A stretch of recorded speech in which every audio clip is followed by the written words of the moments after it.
Hello friends, मैं पूजा चक्रवर्ती नई दिल्ली से आप सभी का स्वागत करती हूँ मेरे यूट्यूब चैनल पर। दोस्तों, आज एक मैं स्टोरी बताने जा रही हूँ और वो कहानी एक बेटी के लिए है, और ना केवल उस बेटी के लिए बल्कि इस ब्रह्मांड की हर नारी, हर बेटी, हर उस बहन के लिए ये वीडियो है। और इसको ज़रूर देखें, सभी देखिए। आप भाई हैं, युवा हैं, हर कोई इस वीडियो को ज़रूर देखें। तो ये कहानी है कल ही की। दोस्तों, कल कितनी तारीख थी? 8 तारीख मई और 2026। तो दोस्तों, कल क्या हुआ, मैं बस में ट्रैवल कर रही थी और ट्रैवल के दौरान बस में एक ऐसा शख्स था जो उसको हम समाज का हिस्सा तो नहीं कह सकते, क्योंकि ये सब असामाजिक तत्व हैं जो न जाने किस रूप में घूम रहे हैं। तो दोस्तों, उस शख्स का हल्का सा मतलब मुझे फील हुआ कि वो व्यक्ति गलत है। कई बार होता है, देखो, लड़की में सिक्स सेंस है और वो अच्छी तरीके से समझ सकती है कौन व्यक्ति उसके लिए बेहतर है, कौन नहीं है, कौन किसके मन में क्या विचार चल रहा है, ये हम अच्छे से समझ सकते हैं। हर नारी को ये परमात्मा का एक उपहार मिला हुआ है। तो उस शख्स को मैंने कहा कि दूर हो जाइए, मैंने तुरंत कहा दूर हो जाइए। तो वो फिर 3 लोगों के बाद में जाके खड़ा हो गया। बस की बात कर रही हूँ मैं, बस में जब मैं ट्रैवल कर रही थी, मैं घर आ रही थी, उस टाइम की बात है ये। तो दोस्तों, मेरी ही बस से एक दूसरी बस टकरा गई बैक वाले साइड से। अब वो बस वहीं कम से कम 10 मिनट रुकी रही। उस बस में और भी शख्स थे। एक बेटी को मैंने नोट किया, एक लड़की को मैंने नोट किया कि वही शख्स जिसको मैंने बोला था कि आप दूर हो जाओ थोड़ा, वही शख्स उस बेटी को टच करने की कोशिश कर रहा था बार बार, और वो बेटी सहमती जा रही थी। मैंने नोट किया, मैं कंटिन्यूसली उसको नोट कर रही थी, लेकिन मैंने देखा कि वो लड़की इतनी सहम क्यों रही है। जब कर्म नहीं तो डर कैसा। और ऐसे व्यक्ति पे तुरंत आवाज़ उठानी चाहिए, हम सभी बेटी, हम सभी नारी बहनों को, क्योंकि दोस्तों हमारी एक आवाज़ हमें बहुत प्रोटेक्ट कर सकती है।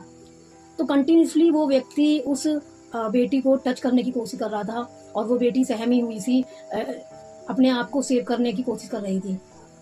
बस से जब हम सब उतरे तो वो उस बेटी के, उस लड़की के पीछे पीछे जाता रहा और मुझसे देखा नहीं गया। मैं उस शख्स के और उस लड़की के पीछे पीछे गई और मैंने उस बेटी के, उस लड़की के कंधे पे हाथ रखा और मैंने उनसे बात करने की कोशिश करी, ताकि मैं उसको समझा पाऊँ, उनको बताऊँ कि तुम प्रोटेक्ट हो अगर आप खुद अपने लिए खड़े हो। तो मैंने उसके कंधे पे हाथ रखा, और जैसे ही मैंने उस लड़की के कंधे पे हाथ रखा, वो शख्स साइड हो गया जो उसका पीछा कर रहा था, क्योंकि उसको मैंने ऑलरेडी वहीं वार्न कर दिया था।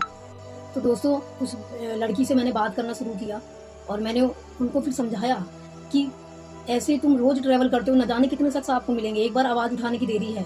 ऐसे तुच्छ प्राणी, ऐसे तुच्छ प्राणी न जाने कितने ही कदम कदम पे घूम रहे हैं हमारी माता और बहनों को नोचने के लिए। मैं कह रही हूँ कि एक बार आवाज़ तो उठाओ, एक बार आवाज़ उठाओ, ताकि वो हिम्मत ना करे कि तुम्हारे पीछे भी आ पाए।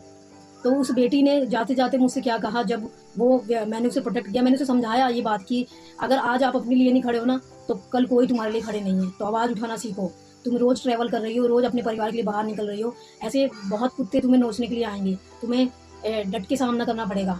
वरना दोस्तों, इस बात का तो पक्का था कि वो शख्स उस बेटी के पीछे पीछे उसके शायद घर तक ही जाता, या घर तक नहीं तो उसके कुछ दूर तक और जाता। और मेरा रास्ता उत्तर के लिए था, उसका पश्चिम के लिए था। मान के चलिए आप कि मैंने उसको ये कहा कि देखो, मैं यहाँ तक तो प्रोटेक्ट कर पाई हूँ, लेकिन मेरा रास्ता यहाँ, आपका वहाँ पर है। तो उस बेटी ने कहा नहीं, अब मैं चली जाऊँगी। और उसको मैंने साहस से भर दिया कि ऐसे कई कुत्ते आएंगे, तुम्हें दहाड़ अपनी कायम रखनी है, उनको बताना है कि तू कुत्ता है तो मैं भी एक शेरनी हूँ। ये हर मैसेज मेरी हर माता और बहनों के लिए है। तो दोस्तों, आवाज़ उठाओ, अपने लिए खड़े हो, तभी दुनिया तुम्हारे लिए खड़ी होगी। तो उस बेटी ने जाते जाते मुझसे क्या कहा, उस बहन ने, कि थैंक यू मैम। तो दोस्तों, बात सिर्फ उस शुक्रिया की नहीं है, उसको भर दिया। आप अपनी बेटियों को, अपनी बहन को, अपनी माताओं को इस तरह भर के भेजिए बाहर कि कोई उस पर आवाज़ तो क्या, नज़र भी नहीं उठा पाए। Thank you so much. और वीडियो अच्छी लगी हो तो ज़रूर शेयर कीजिएगा, हर उन बहन, हर उस नारी शक्ति तक, खास करके उनके घर में जिनके घर में बेटियां हैं। Thank you.